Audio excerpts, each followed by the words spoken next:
Hey guys, it's Thursday the 26th. We've got a great workout in store for you today.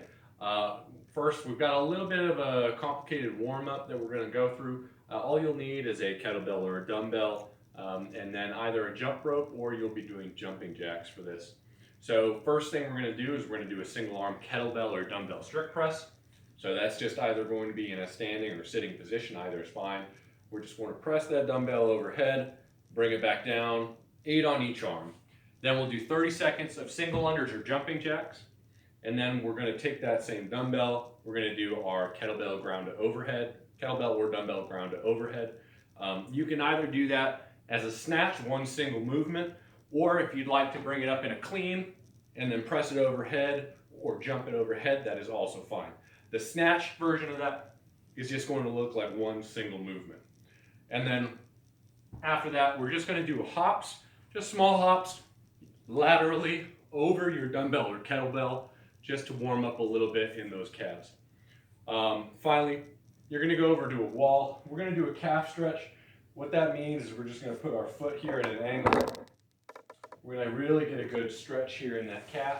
Lean into it a bit, however you need to get that stretch. Second part of this warm-up, we're going to take that kettlebell or dumbbell. We're going to do push presses instead of strict presses. We're going to do double unders or mountain climbers instead of the single unders of the jumping jacks. We're going to go back to the hops and then same thing, doing some more calf stretching. Workout today, strength portion. We've got a 10-minute EMOM. We're going to do 2 different sets of movements here. First one we're going to do is going to be Arnold presses. Arnold presses you may have not done before. It's a pretty simple movement. We're going to do it from a seated position. What you'll do is with your kettlebell or your dumbbell, you're going to hold it in this kind of almost like a curled position with it facing towards you, okay? Your palm should be facing towards you.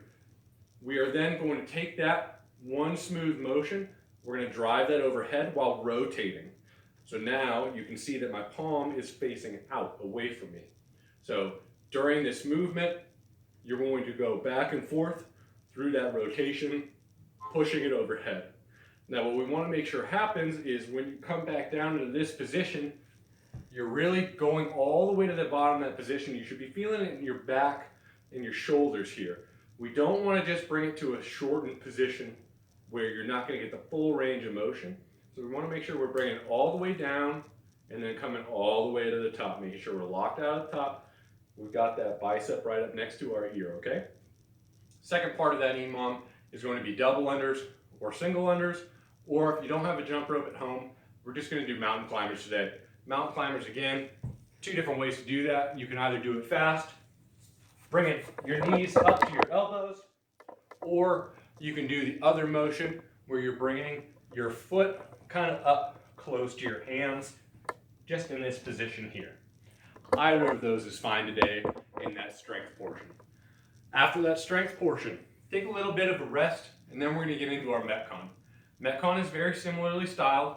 We're going to do 10 sets of 10 dumbbell or kettlebell push presses and 10 burpees over our dumbbell or kettlebell. Now we are going to take some timed rest here. We're going to do a 30-second rest between each set. So you'll do your 10 push press, you'll do your 10 burpees, and then you're going to rest 30 seconds and then go right into your next round, okay? So those push presses again, you're going to start in this nice position here, front rack position with your dumbbell or your kettlebell. You're going to get a good dip. We're not trying to go too deep. We're not squatting, just a shallow dip, loading our hips, keeping our chest vertical. And then we're going to drive that overhead, one quick motion, lock our legs, squeeze our butt to drive it overhead. 10 total today. So my recommendation is going to be to do 5 on one side, switch arms, do 5 on the other side. Now, if you want a little bit of a challenge, you also, since we have an even number of sets, you can do all 10 on one arm in one round and then do all 10 on the other arm in your other round. That's totally up to you if you can do the 10, but we are aiming to go completely unbroken. This should be very, very fast. Now those burpees over your kettlebell or dumbbell, same way as that we did the hops in the warm-up, we're going to do those laterally right next to your dumbbell or kettlebell. We're going to get down into that nice position, get into our burpee, come out, go straight over that dumbbell or kettlebell, and then straight back in. Now, coming over the top of that, you do not have to stand all the way up. All we're trying to make sure that you do is that you open your hips as you jump over. So if you go quickly like that, that is totally acceptable. Again, we're looking for a sprint pace here. These 10 should be very quickly done. If 10 is going to be very challenging for you to maintain a sprint, scale the reps down a little bit, maybe do 8, maybe do 6. We're trying to get through this very quickly. All right, have a great workout, and we will see you tomorrow.